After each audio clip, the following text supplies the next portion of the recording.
This tune here is about anticipating the future. It's called Hickory Head. And as my good friend Dick Bishop would say, it's a song of the season.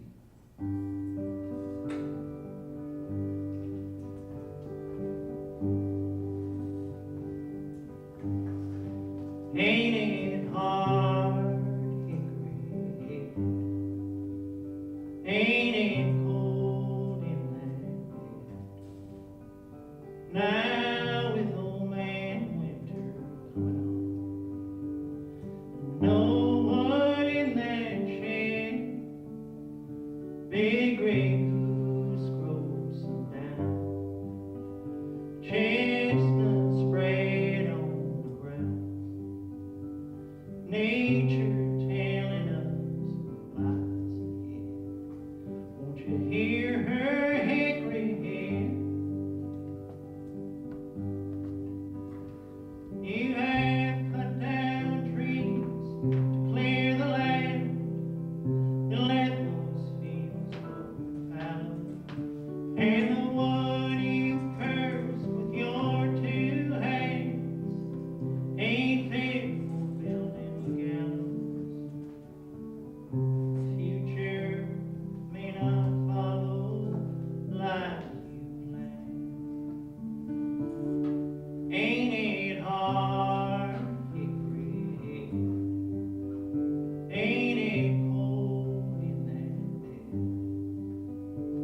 Now with old man winter coming on, and no one in that shed, big gray goose grows some down, chestnuts spread out on the ground.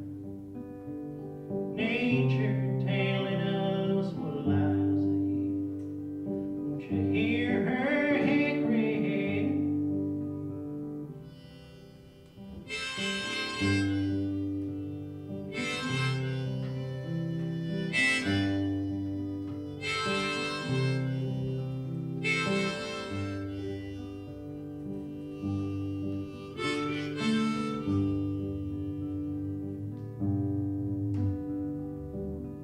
Man pulled the apple off that tree and found he lost God's favor.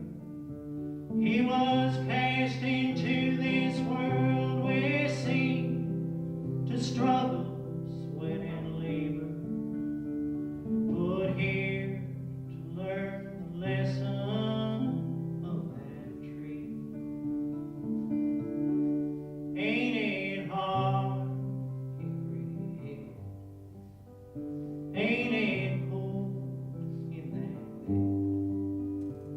Now with old man winter coming on, no one in that shade, big gray goose grows some down, chestnuts spread on the ground. Nature telling us what lies ahead. Won't you hear her hickory head? Nature telling us what lies ahead. Won't you hear her hickory head?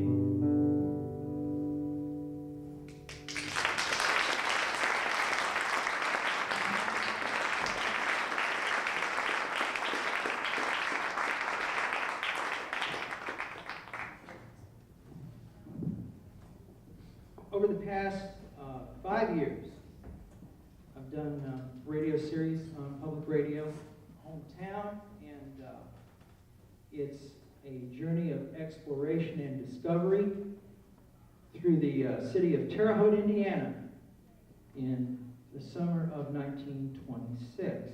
And it may seem to a lot of you to be a curious place for an extended stay. There are certainly more exciting cities that existed at that particular time. Paris, for one.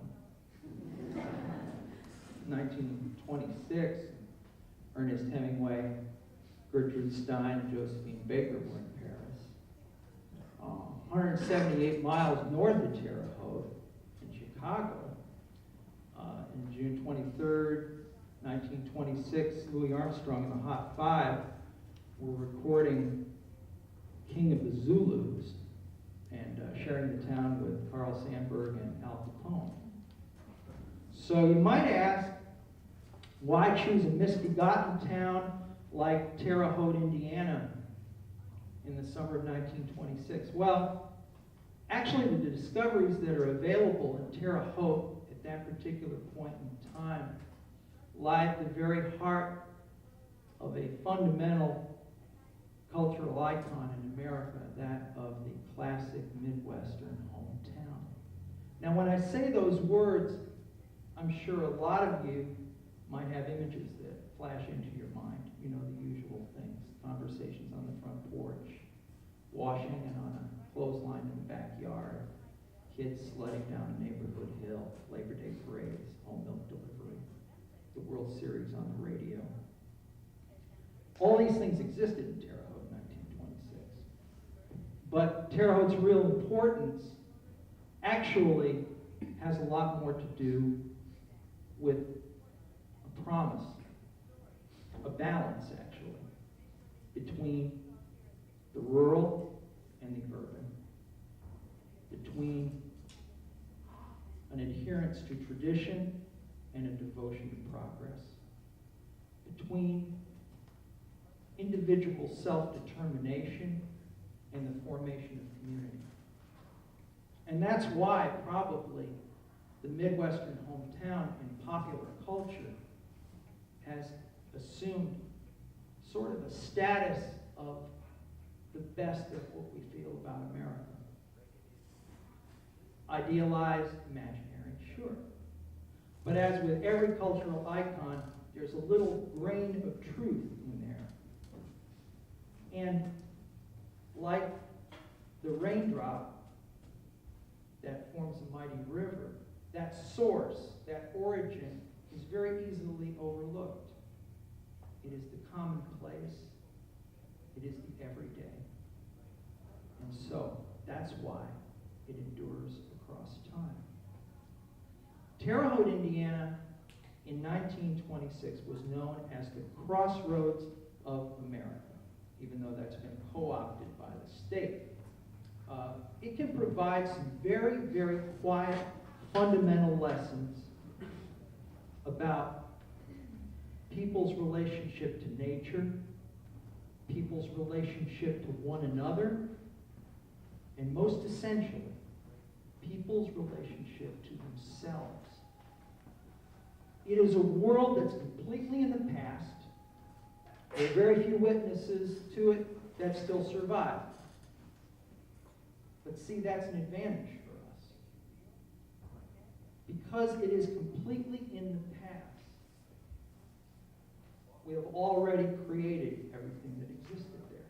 We have cracked its code. And the question remains, then, how do we use that code and apply it to certain challenges, problems we have in the present day?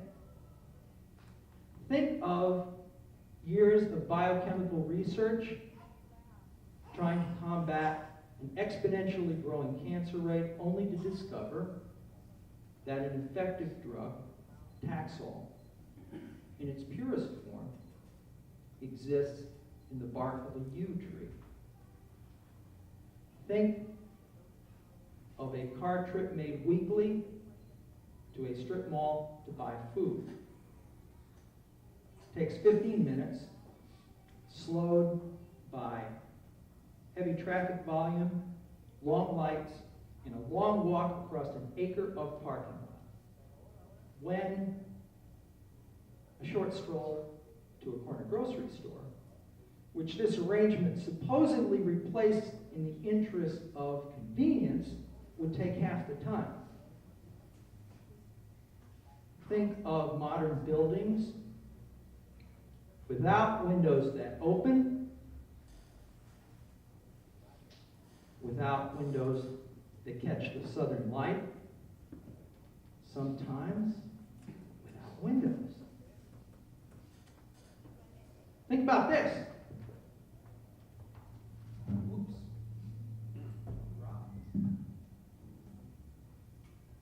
Took this hands I had this summer.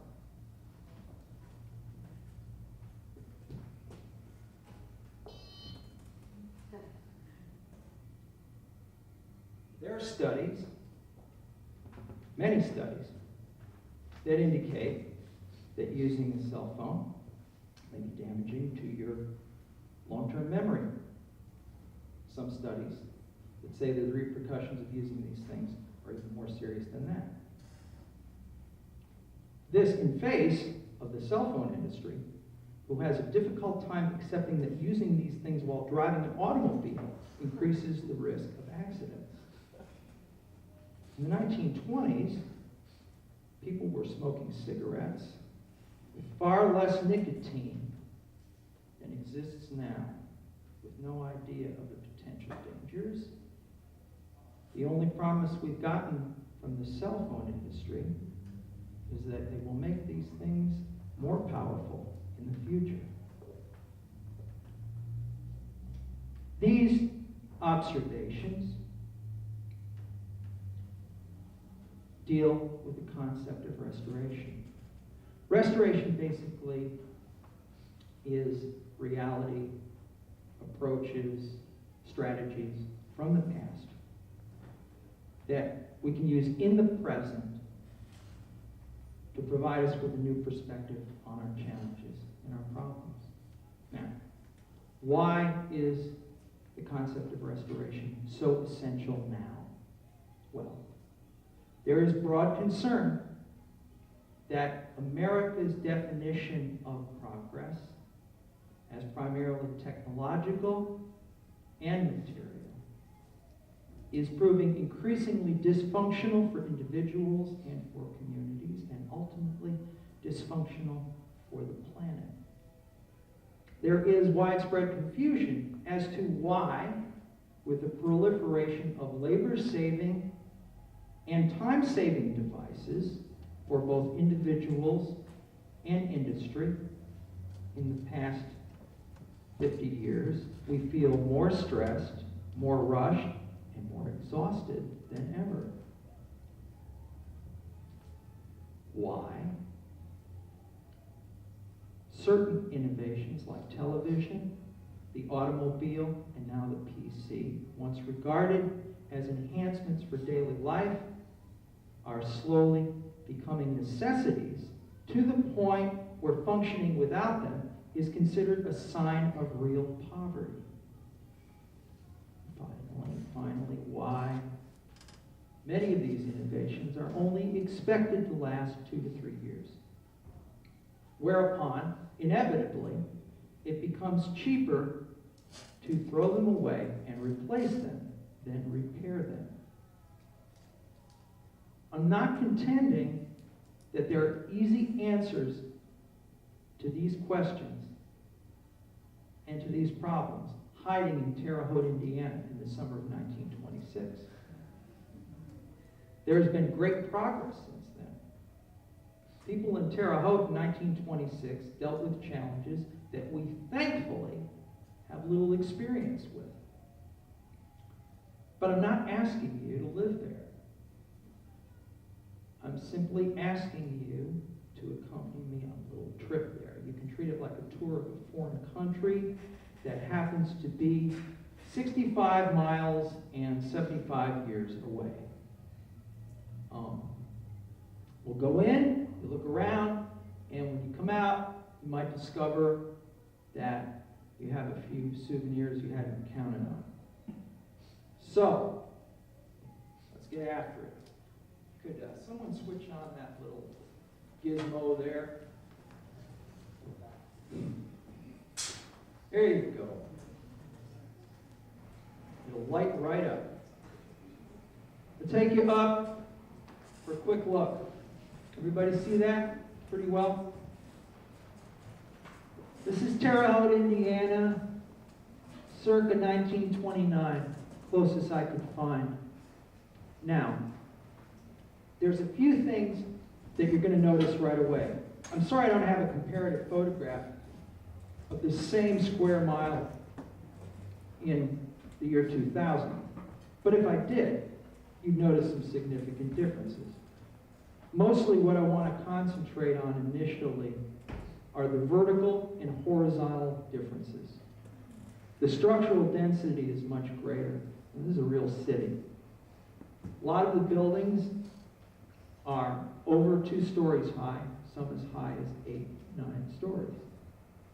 You'll notice on the fringes signs of residential area and, God love them, trees. There are actually some trees there.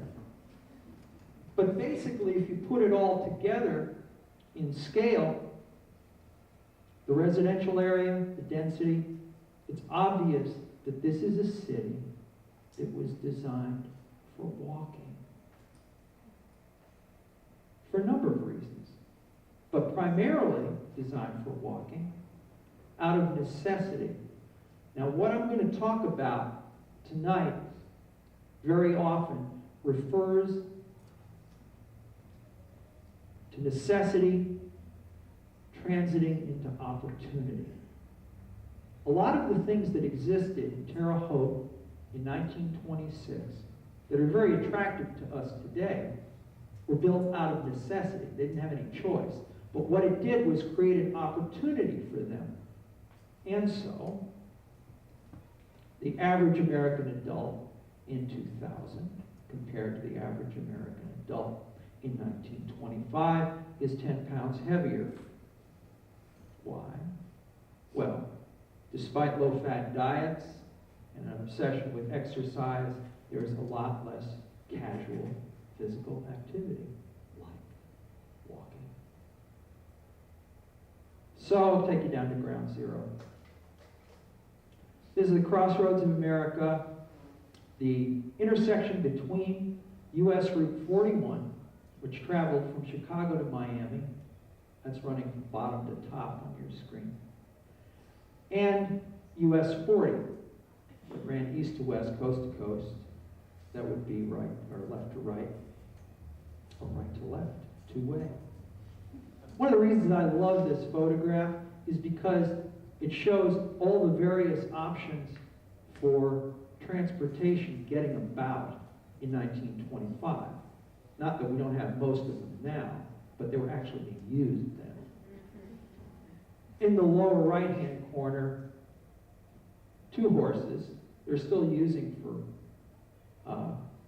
pulling heavy loads because engines, motor vehicles, weren't quite as efficient in 1925 to pull very heavy loads. That was changing very quickly. The number of motor vehicles in the United States doubled in 5 years from 1920 to 1925, creating enormous changes. It would take another generation for it to double again. The projection in Bloomington is that the number of motor vehicles will grow by 4 times in the next 10 years. 2 options for public transit. Lower left-hand corner, the bus. Small bus nonetheless. Middle of the screen, electric trolley. Terre Haute, in the summer of 1926, had an electric trolley system that covered the entire city. No residence in the city was more than a few steps from a trolley stop. There's also the automobile, but actually, in this photograph, they're outnumbered by the 5th option, Shanks Mare, walking around. Look at all the pedestrians. One of the reasons that there are so many pedestrians is the fact that they had somewhere to go. You'll notice the buildings here, 2, 3 stories, with a diversity of different uses. Retail, residential, light industrial. There was a guy who made rugs on one of these upper floors. Offices, obviously. This is what it looked like further down the street on Wabash. We talk about individuals' connections with nature. Look at these buildings. and they are made of natural materials, wood, stone, generally. Look at the beautiful woodwork on the top of the buildings. Connection with nature, they have windows, they have awnings, so they are responding to the natural light.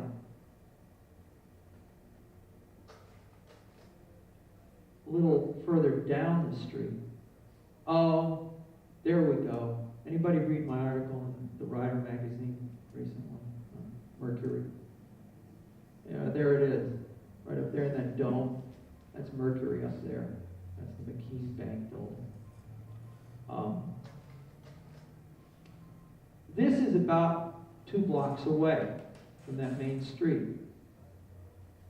This is basically a definition of your conventional downtown. Okay? Still, 2 streets away, you still have a pretty urbanized structure, the way it looks in Terre Haute in 1926. Oh, I should mention, all the buildings that I showed you in the last 3 slides have been demolished. Demolished for, you can guess, right?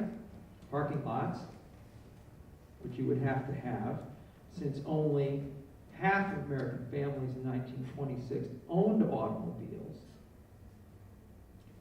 Demolished for 1-story, tops, 2-story buildings.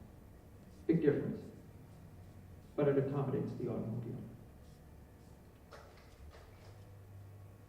This is what it looked like in a lot of the neighborhoods. I don't know, how many of you out there are familiar with Terre Haute? Anybody out here actually know what Terre Haute looks like now? Yeah, a few people. Okay. Doesn't look like anything like this at all. This is in one of the residential neighborhoods. I was speaking a little earlier about the diversity of uses.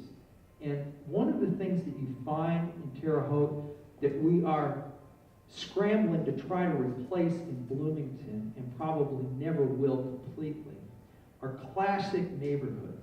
And by classic neighborhoods, I mean places where you can walk and get a lot of different things done.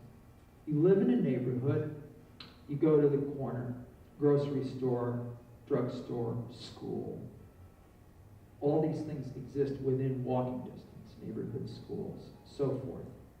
And you have a numerous amount of neighborhoods within the city that each have their own names. I live in Prospect Hill in Bloomington, that has a name.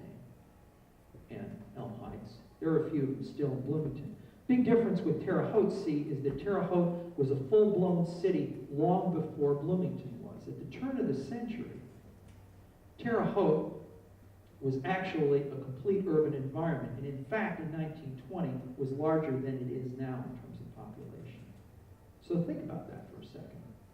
You're dealing with a town that was larger then than it is now in a country that was considerably smaller in terms of population. So you get a sense of the impact nationally, regionally, that Terre Haute had then as opposed to now. Here's the corner grocery store, Oakley's.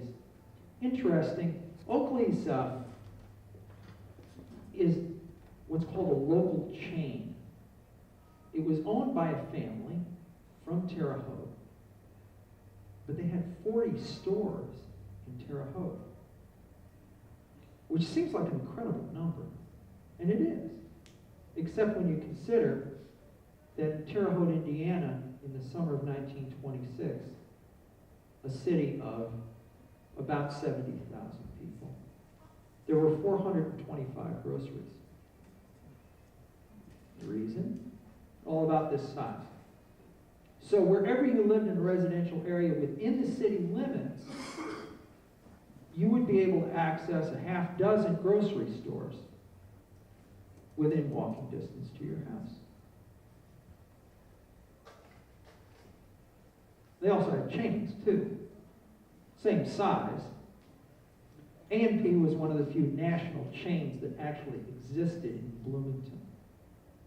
Or in Terre Haute. They existed in Bloomington, too. In Terre Haute, they actually had 14 stores across the city. Now, the reason I'm showing these two grocery stores next to each other is the difference between local ownership and chains. In 1925, they were dealing with chains like A&P, like Woolworths. They didn't have the dominance that they do now. Obviously, a big difference. One of the primary differences in Terre Haute, Indiana, as opposed to what we're dealing with now in 1926, was the fact that they had a much greater reliance on their locality for a number of things, but basically the necessities of daily life. Local people generally owned the businesses. You would have that connection. The grocery store that I referred to, for instance, in one of the episodes in Hometown, the Citizens Market, was owned by two brothers, Fritz and Ernest Zwerner. It was located in 12 Points, one of the neighborhoods in Terre Haute, and Fritz and Ernest, with their respective spouses, also lived in 12 Points. It's a connection you don't generally get now. Beyond that, the profits from their business stay in the locality. And if you have, say, a half dozen grocery stores locally owned within walking distance to your house, you might buy your soap one place, your meat another place, to get the best price, to spread the competition a little bit. That's how it works. As you might guess, fundamental difference in how the food arrives to you in Terre Haute in 1926. 40% of all the food consumed in Terre Haute in the 1920s was grown on area farms. You can think of the wide variety: produce, fruit, vegetables, sold directly to local markets, who in turn sold it to the residents. Very close to the ideal of a macrobiotic diet, consuming seasonal foods grown in the area.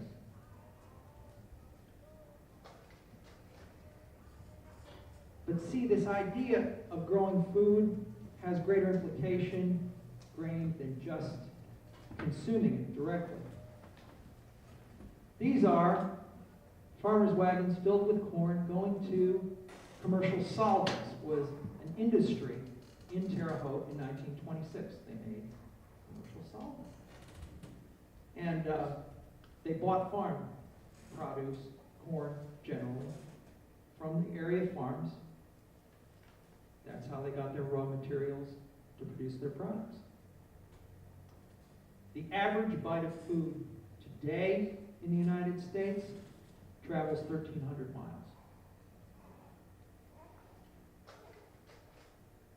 These are the Terre Haute vitrified brickworks. Same thing, just using natural resources available in the area to create an industry. I should also mention that the profile of what they were growing and creating on farms in Indiana, in Terre Haute area, much different than what it is now. For instance, 1926, Indiana had the largest onion crop in the country. It also had a large enough cherry crop that it was actually calculated by the Department of Agriculture. Those things basically don't exist anymore.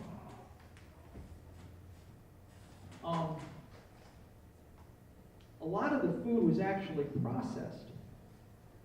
This is Farmer's Pride coffee. Not that they grew coffee in Terre Haute.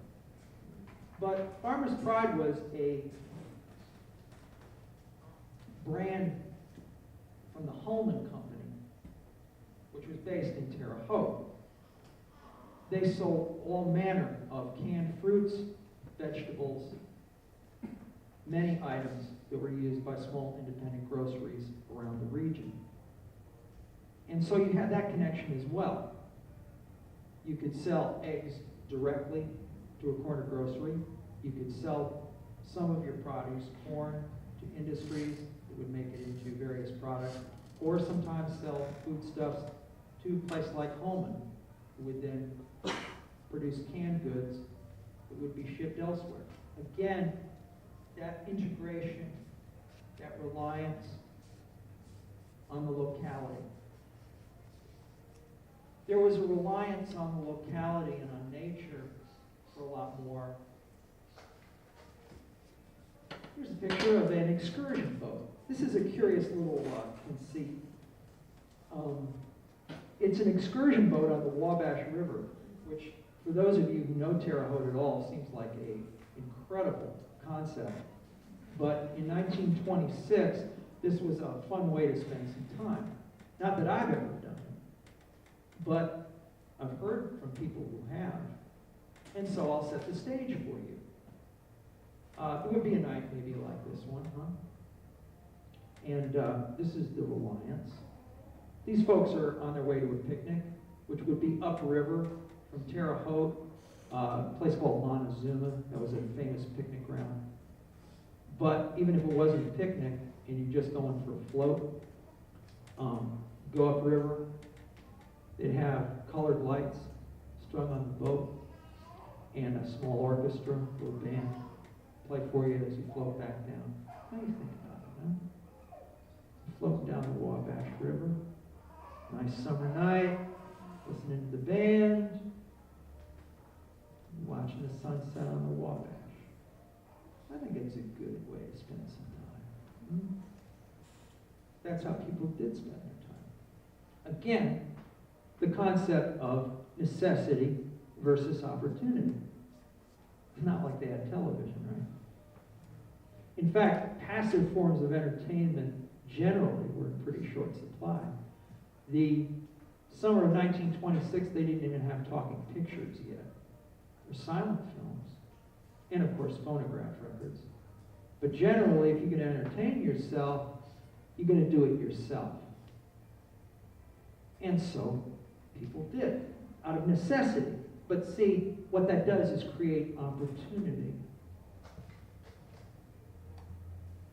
This is a shot of the Elks home, the Elks Lodge, Terre Haute, Indiana. The building no longer exists. Parking lot does stand there now. I want to show you this book. You should get this if you don't have it. Nice book. Bowling Alone, Robert Putnam, just came out. Basically, the premise of this book is the collapse of personal connections, group connections in American communities over time. The Elks, fraternal organizations have their problems. I'm not going to argue that, okay? Think about this. There were 3,000 members of the Odd Fellows in Terre Haute, Indiana in 1926. 3,000. They had a building about this big. The Elks, the Masons, the Zora Shrine. Some of these buildings still exist. Next week, I'm giving a little address at the Women's Department Club. Women's Club has their own little mansion in Terre Haute. This Women's Club has been in operation since 1918. Now, the content of what's going on there may not appeal to you, but just think about the networking. The networking. People with things to share, getting together in a physical space. That may be pretty essential for the long-term health of any community, however it takes place. Something that a virtual community, which is being built now, really can't replace. There are other groups, other connections. The Hungarian Club, Terre Haute, 1926. They're cute. The Hungarian Club had a building, a meeting hall, one of the neighborhoods in Terre Haute. The Hungarian groups had come over to work in the factories in Terre Haute. Built churches, built clubs. Think about this. They were bilingual. They were bilingual. They were learning English. They also knew Hungarian. That's pretty impressive now. Certainly there are a lot of immigrant groups still who are bilingual. You had a lot of them in Terre Haute in 1926.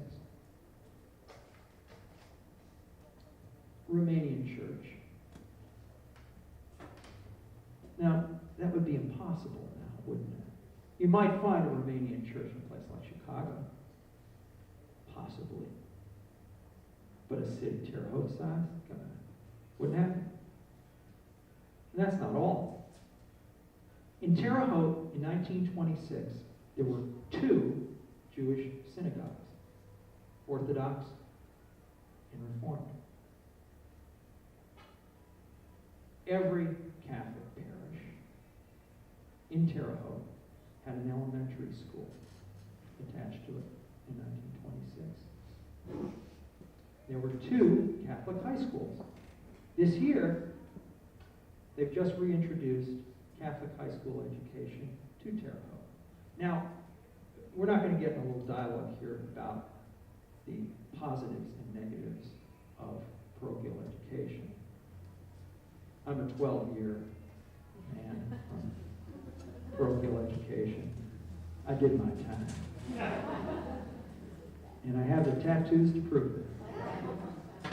But options, see?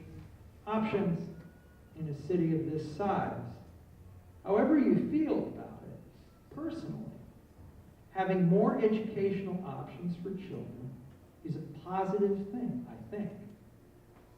And so, you have a situation in Terre Haute in 1926 where there were 4 public high schools, one of them connected as a teaching laboratory school with Indiana State, and 3 municipal high schools. One was kind of a vocational school, the other 2 more college prep. You also had 2 Catholic parochial high schools and 1 private high school. I should have brought this slide. The King Classical School was a small girls' school, kind of a finishing school. The graduates wound up going to like Vassar, the Seven Sisters colleges, and in 1940 there were 3 graduates. But another option, right? Options have a lot to do with it. So does music. Necessity, opportunity. Okay? They had to create entertainment for themselves, and so usually one member of every family, extended family, knew how to play the piano, because that's how you entertained. And so you had a large pool of people who knew how to play instruments. Witness the Wabash Fiber Box Company Orchestra, 1940. And you could do this, see, because you could find a pool of musicians. I'll show you something even more incredible. Terre Haute Symphony Orchestra, which still exists. Thank God it does. Touch and go there for a while. Something to keep in mind. I think there are 48 pieces there. I counted them. This is very close to their inaugural concert. It was founded, by the way, in 1926. What makes it impressive? The fact that they draw their entire orchestra, basically, from private citizens. Now, a lot of the players, of course, come from Indiana State, the music program, which is fine. But think about that. You know how good you have to be as a musician to play in an orchestra like this? But they had a strong enough talent pool from people living in Terre Haute, Indiana in 1926 that they could staff a 48-piece orchestra and make it sound decent. Pretty good. Very impressive. The most impressive, the mass transit system. Okay, I was talking with my pal Chris today. There's a big difference in how you look at public transportation then as opposed to now. Necessity, opportunity.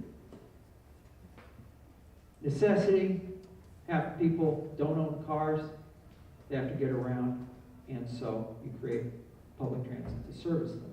The difference now is that when we're talking about public transit in Bloomington, we're talking about public transit like we talk about public assistance and public housing. It's for the disenfranchised, people who don't have cars. Anybody here use public transit in Bloomington on a regular basis? Not too many. God bless you, but not too many. See, we've got to make it more like the public library and public utilities. So whether or not you have a car, it's a viable option for you on a daily basis. This was 5 cents to ride it. Transfers were free. It lasted until 1940 when they took it out because too many cars. Getting in the way of the cars. Going too slow for the cars. So they got rid of it. Also a regional mass transit system. This is the interurban that you probably heard about. It's kind of another myth. But it actually existed in Indiana. Now, when I say interurban, I'm talking about a regional mass transit system that connected cities. It was electric. Connected Terre Haute with Indianapolis. Indianapolis would have been the hub and connected a lot of smaller towns. Small rural towns. Columbus was on it. Martinsville was on it. Didn't reach as far as Bloomington. Might have, if we'd kept the infrastructure, which in 1940 they decided not to. So they got rid of that too. The last picture I'm going to show you here is a picture of the train station. Union Station in Terre Haute, Indiana. It's beautiful. It's also demolished. It was long gone. I think they demolished this in 1960. Architecturally, beautiful place. One of 2 train stations in Terre Haute in 1926. A lot can be perceived about a society, about a community, about a culture by what kind of temples they build to what. This was a temple, okay, to railroad travel, getting around. A little bit slower, with a slight bit more inconvenience, perhaps, than we're used to. But making that sacrifice provides so much. Get to see the scenery go by. You're traveling almost in real time, not the unreal time of covering 600 miles in an hour and a half. And I can't help but think that, like so many other things in Terre Haute, that awareness of nature, of the way time passes, is maybe something we can learn from. I'll do one more song, and we'll call it a night.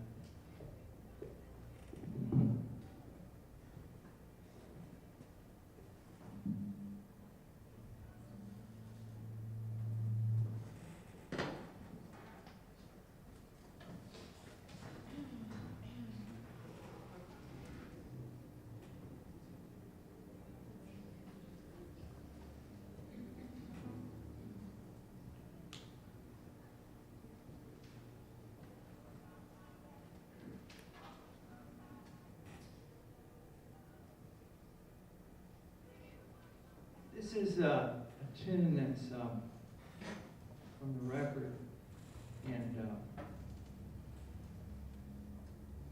it's about making that little extra effort that I talk about on a daily basis. I thought it would serve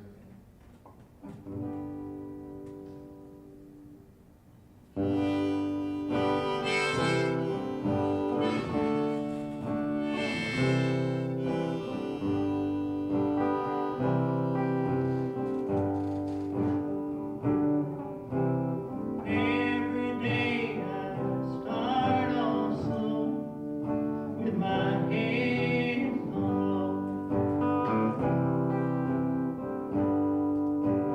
low. Even though I work real hard, I never get too far.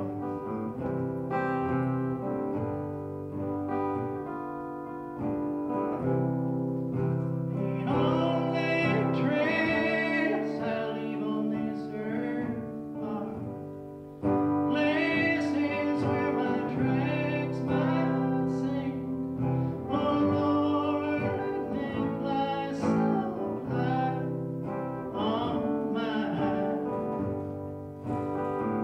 turtle wing.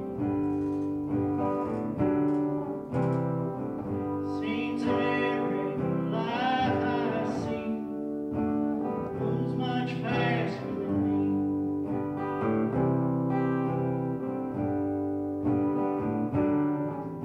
They might move at the speed of sound, but they're still bound to the ground.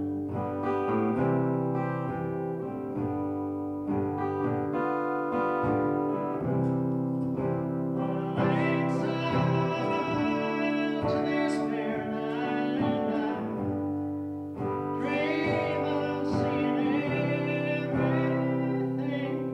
Oh Lord, let me fly so high on my turtle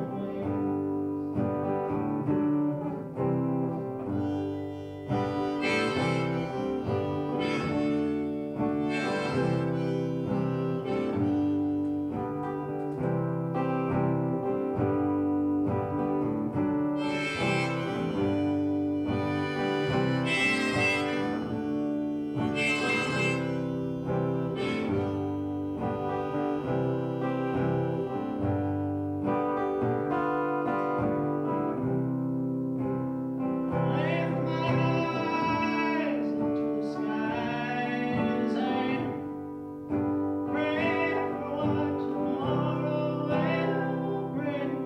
Oh Lord, let me fly so high on my turtle wing. Oh Lord, let me fly so high on my turtle wing.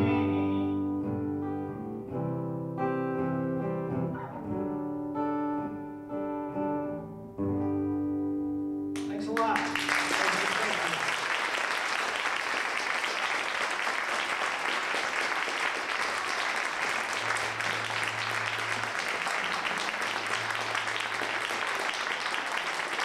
Hey, you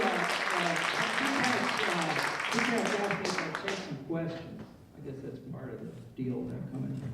So, yes, sir. I'm curious to know how many high schools there are in Terre Haute today. There are two public high schools, Terre Haute North, Terre Haute South, like Bloomington, you know. Are either the Catholic high schools left? There is one that's just been established this year. After, I think they haven't had a Catholic high school in Terre Haute since 1977. And this year, St. Patrick's, which was originally one of the two high schools in 1926, has just been reestablished, which is great. And they got a big selling point. They're giving kids free laptops. That's a pretty good deal. A lot different from when I went to Catholic school. I got to, wrap across the knuckles. Anyway, yeah, and that's a positive sign, I think. But keep in mind, King Classical School, the girls' finishing school, long gone, as is the laboratory school for Indiana State University, where they used to train teachers and use some innovative teaching techniques. Those are gone, as is the vocational public high school. That was Gershmeyer, and beautiful building. I should have brought a picture of that. But that's no longer an option either. There is vocational training, of course, at the two schools, but not as an end result of your degree. And I think that's a good option. Another question? Yes, sir? No bicycles?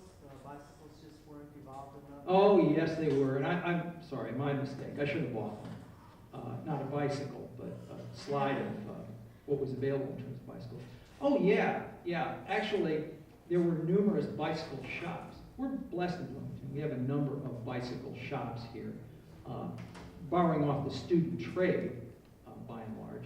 But keep in mind, Terre Haute, despite the presence of Indiana State in 1926, was just kind of a residential average community, yet they were able to support, I'm going to get this right, I think it's 4 bicycle shops, which is pretty impressive. One of the things I love about the bicycles in Terre Haute in 1926, think about this for a second.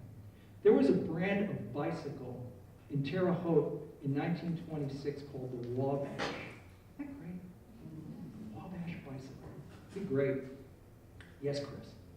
How did you first find Terre Haute back in 26? And when did you realize you turned into the new?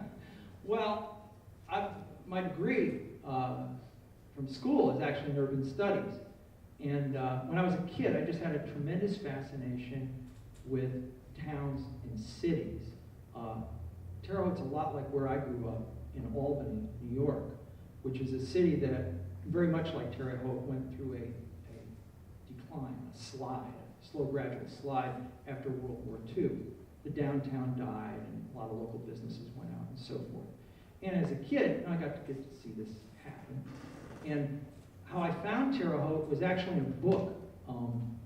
It was a used bookstore. I was in Bloomington and found this picture book of Terre Haute from 1900 to 1950. And I'd never been to Terre Haute. It's only 65 miles away, and I'd never been to Terre Haute. No reason to go there, I guess. And I'm looking through this book, and the pictures looked like they were taken in the back lot of MGM for an Andy Hardy movie. I mean, look at these things, and little corner grocery stores, and beautiful little neighborhoods, and Labor Day parades, and I looked at it. Wow, what a great town. I gotta go up there. So I went up there, and of course most of the buildings in the book have been demolished, and the clubs and the businesses no longer exist, which I thought was kind of a fascinating indication of what goes on in America beneath our gaze. We always assume in America, don't we, that simply because time is passing, progress is being made. That's the way we've been brought up. It was the American century, right? The 20th century. Now, here in Terre Haute, the opposite happened. They reached their peak of population in 1918, by my best estimates. And even though they weren't really sure of it, they couldn't really calculate it, it started to decline after that. But by 1926, they were still believing that they would eventually be a city of 100,000, maybe 200,000. And why wouldn't they? All around them, they saw growth. Chicago growing exponentially. Here's a little curious fact for you to set the table a little differently. The census of 1920, Terre Haute, Indiana was bigger than Miami. It was bigger than Phoenix, Arizona. It was bigger than Sacramento, California. What's happened since? It's a different story than we usually find in America. So I saw this and I thought, wow, here's a story that doesn't get told a lot. Why did this happen? Which I suppose is going to be another question from somebody. Why did it happen? Why the decline? Well, take a look. Take a look. I mean, you could cite little reasons like big railroad town, railroads aren't as important. Had 3 glass-making companies, glass bottles, not as important. A lot of these industries moved overseas, they moved to the south, other areas of the country. But the primary difference, You look at that town. You go up there sometime, take a little field trip, walk the neighborhoods. In Bloomington, we would kill for the housing stock they've got in Terre Haute. Neighborhoods like you wouldn't believe. Incredible neighborhoods. But see, you're in Terre Haute then, you're not in Bloomington. That's a consideration. But you walk around the town, and if you take out the parking lots, and you take out the buildings that have been completely changed from their original intent, and you start to get an impression structurally of what that town looked like in the 1920s, man, there's something. And that, I think, is the primary reason. You look at it and you realize that for everything from walking places instead of driving them, entertainment, they had beautiful vaudeville houses there, some of which still exist, not as vaudeville houses. It was perfectly formed in the 1920s. And unless it progressed, okay, unless there was continual growth, what happened is that structural reality gets caught in a vacuum. That's what happened. The automobile, see, Putnam in his book makes a conclusion. He has a conclusion. What has destroyed the bowling leagues and the fraternal organizations and the reading clubs, et cetera, and so on. His conclusion, and there are a lot of things that you can consider, suburban sprawl, automobile, many. He concludes television. And I'd agree that's probably true. People stay in their houses, they don't go out. A lot of people stay home tonight. However, like you, automobile for me. See, what's changed? Automobile. You talk to anybody about taking a trip of a quarter mile, 9 times out of 10 they're going to get in the car instead of walking. I'll tell you a sad admission, confession. I live in Prospect Hill. Okay, we have Kroger's. Within walking distance to my house, I haven't walked there once.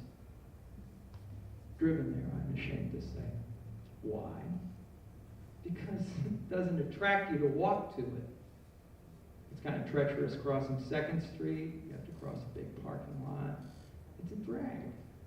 Now, that's a sad thing to admit, especially for a group like this, sustainable living. But see, that's the point between necessity and opportunity. You make things attractive to people, like public transit, like make sure the bus is there on time, make sure it's a route that is an easy access to where you live, make sure there are enough routes, enough circulation so it can get you where you might want to go in the course of a week, and you'll use it. Make it be a real drag where you're wasting a half hour of your time waiting for a bus that winds up 45 minutes after you started waiting. You ain't going to do it very much. And that's the point. Where you put your resources as a community, as a person, where you put your intention. That's what it all gets down to. Another question? Yes, ma'am? I was curious to think that maybe was one of the reasons why why the town grew to the size it was because it was by the river. Mm-hmm. For automobiles, the river was what transported everything, so industries go around. I was driving, you can probably tell from my accent, I'm not from this country, so, and I was very interested in hearing your story. Sounded a lot like my hometown, except ours was like 4 years later. You know, they gave up to Charlie's in the 60s. Finally started college schools. Where are you from originally? I'm from Holland, you know, where you can, it's straight as flat as anything, you can ride a bicycle wonderfully, but no, you got cars. Yeah, it's not big enough, but anyway. I was driving, I had to go to Cincinnati, and I was driving all the way back, I wanted to take a different route, so I took the big one, so I took the old Route 50, which goes by the water pond. And I was just so sad about it, because all I saw was all these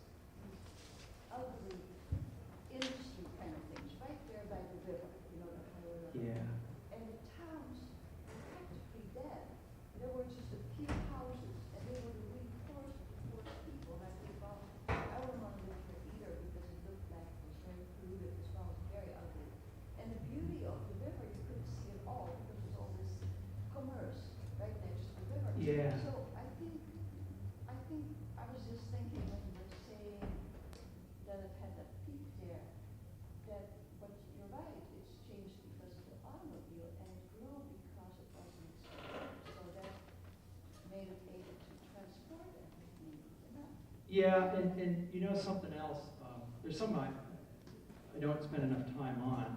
I alluded to it in my introductory remarks about how things change for the better. They do, you know. Civil rights, public health. You wouldn't believe how much better that is now than it was then. The design of Q-tips, much better now than it was then. They only had the cotton on one end. And there are many things that have improved dramatically. And one of the things about Terre Haute, you mentioned the industries along the river, and the towns along the river. I asked an older fellow, he's going to be 100 in October. I got to go up and see him. And he used to be, he was a musician, played piano on the boat that I showed, the Reliance and Reliable. And Earl Kickler, great guy. And I said, Earl, buddy, tell me about it. I mean, colored lights floating down the river, playing piano. You know, he was a big Houghton Carmichael fan. Playing Stardust, right? He said, oh yeah, that's one of my tunes. You know, people looking out, the sunset, the river go by. It's really nice, wasn't it? He says, it was terrible. What's the matter? He said, you know, Clinton upriver, they used to dump their sewage in the river, and, you know, it kind of, you know, put the kibosh. And he's right, you know, what would I know? And see, that's the thing. In a lot of ways, we've improved. You know, we have enough consciousness to know, you know, dumping sewage in the river, not a good idea. We should work toward treatment plants, which we do. And the industries that you mentioned along the river and were there in Terre Haute in great amount in the 1920s, polluted like crazy. You think the Guide Corporation killing 100,000 fish, any problem? You know, they've wiped out entire species in the Wabash River that they're just starting to try to introduce. Otters, also various birds. And one of the things that was fascinating to me is to find out that they had literally no consciousness of pollution in the 1920s. And they were very, very upfront. If it was industrial pollution, hey, it was for progress, no problem. So much so that Terre Haute was called in the 1920s Little Pittsburgh. A lot of the veterans, I call them, of 1926, that are still alive and I talked to, mentioned the fact that there was a continual haze, smoky haze, smog in Terre Haute, and found this study done in the 1920s. It was worse than East Chicago in the 1920s in Terre Haute. And it was only over time that they dropped that with pollution controls. So things get better on some levels. But that's the point, see. We have the best perspective of all here at the beginning of the next century. We can look back and say, separate drinking fountains in the basement of the Terre Haute Hotel, not a good idea. You know, good thing to get rid of that. Vaccine for polio, which killed a lot of kids back then, great idea. Progress.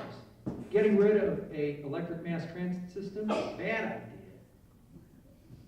And we should revisit that. That's the basis of the concept of restoration. One more question, we'll call it a night. One more. Yes? Yes, Steve? Are there places that have maintained those systems that we're finding for here tonight? Are there any places that you know of now? And are there things that, specific things that you think we could do here in Bloomington to get some of those things back? Well, you're always on the defense, aren't you? Because the culture makes it so attractive to do the other thing, make the other choice.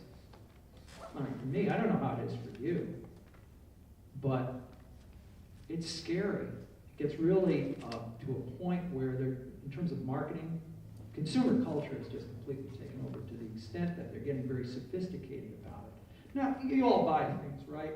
And have things that you like to do, okay? What's getting asserted now is a sophistication of being able to identify markets So eventually, and very soon, what they're going to do is, you're not going to get a lot of junk mail. What you're going to get are catalogs from places that reflect the purchases you've made and enhance on them. So you're going to get catalogs from places that sell things that you really like. You know, you may have a good one already, but here's another one. Geez, I could replace the one I have. Clothes, you have a certain style, right? A lot of those you just flip over your shoulder. I don't need them. Ugly clothes. The ugly clothes catalog's kind of cliche around here. But once they start targeting you, which they're able to do, I have a friend who works at American Express, and he told me, I have an American Express card, and he says, we know 575 things about you that are true. And I said, you're kidding. He said, no, just from your card use, and we're very, very accurate. And they're going to get more accurate. See, that's the difference between cash and using a card. They monitor your purchases with a credit card. So even if it's not a mailing list, which they'll promise you up and down, we're not putting your name on a mailing list. They don't have to. They don't have to. They just sell the profile information of what you're buying to other companies. And they start targeting you in a sophisticated way. So you wind up with 100 cable channels. Sounds like an awful burden, but you know something? 5 cable channels of shows and subjects that you really like could keep you busy for hours. And they'll be able to do that. In a few years, a cable company will come to you and say, here's a menu. Choose what you'd like. And we have 100 to choose from.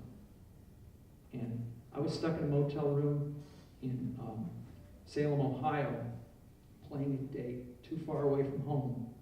And it was a cheap motel, and they had TV Land. Anybody seen TV Land? It's a cable channel that's sort of like Nickelodeon, but they had a Maverick Festival with James Garner and Jack Kelly. 12 hours of Maverick. I mean, I hadn't seen Maverick since I was a kid. And I turned this on. Oh, man. Oh, and it's with James Garner. And, oh, gosh, Burgess Meredith there. It was great. They had one with Clint Eastwood in it. And I blew 3 hours, 3 episodes watching this. And I'm scared. I didn't even like Maverick that much when I was a kid. So I thought to myself, man, it's just one channel, 3 hours. I don't have cable. They could get after me and say, Tom, we know what you like. We're going to give it to you.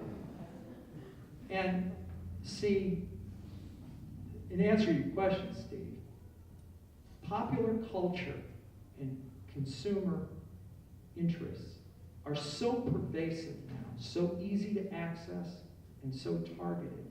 It takes tremendous resolve on the part of individuals, and that's where it starts.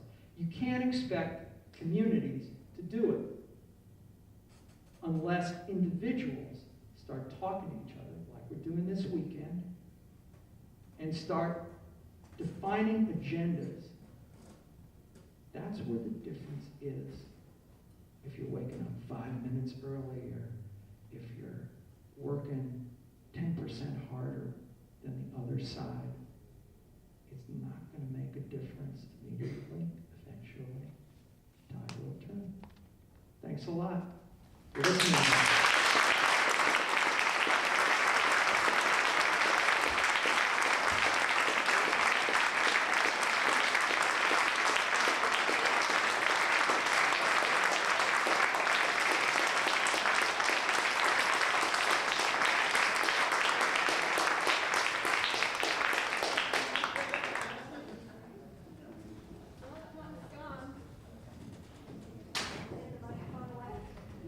Thank you very much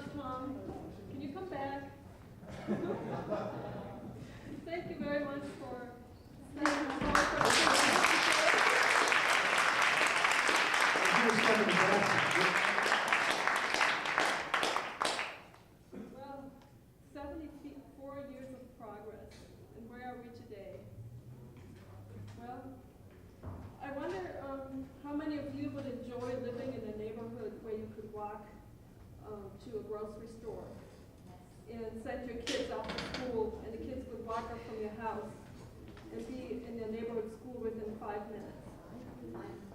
Wouldn't that be nice? I just read something that before the advent of the automobile, all the cities and villages were built in a way so that you could reach every necessity that you needed in your life within, now guess how many minutes? 7? 5? 3? It was 5 minutes. That is the radius. Can you imagine walking 5 minutes and finding a post office, a school, a grocery store, whatever? Wow. You mentioned neighborhood schools. I want to mention something very pertinent to what's going on in a lot of municipalities around the country. Difficulty getting bond issues passed to support education, public education. One of the reasons, and I spoke to a professor at Indiana State who begrudgingly admitted that the centralization of schools that went on in the 1960s might have been a bad idea. Why was it a bad idea? It's very easy to figure it out when you look at Terre Haute 1926. They had a lot of neighborhood schools, okay, neighborhood elementary schools, where the kids walked. A lot of them didn't even have cafeterias because kids were able to walk home for lunch. Now, when I looked at the teachers and the principals of these schools, they lived in the neighborhood, see? And when you have a personal connection to your grocer, to the principal of the elementary school in your neighborhood, that makes a huge difference in terms of your connection to a bond issue, even if you don't have kids. You understand their sympathies, their effort a lot more directly. It's less of an abstraction. So keep that in mind in terms of what's happening, in terms of your support. If you don't have kids, if your kids are grown and gone, sometimes hard to justify to yourself a bond issue for increasing support of schools. But if it's right down the street and you can actually see it function every day, see the kids go off to school, come back around 3 o'clock, and you know the principal because they live in the neighborhood. Big difference.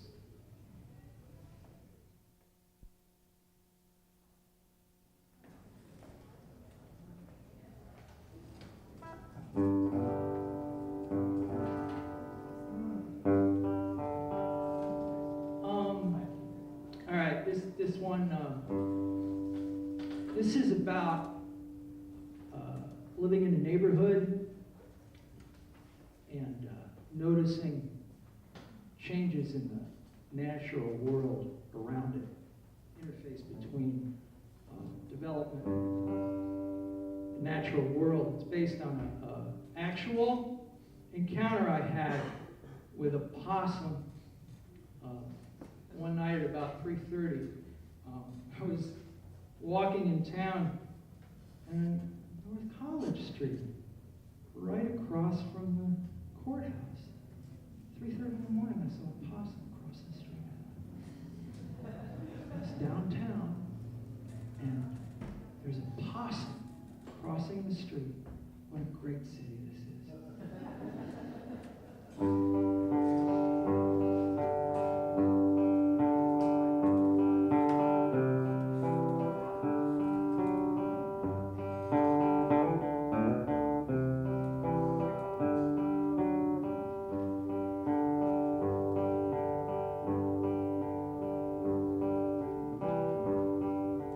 As the dawn began to break,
just look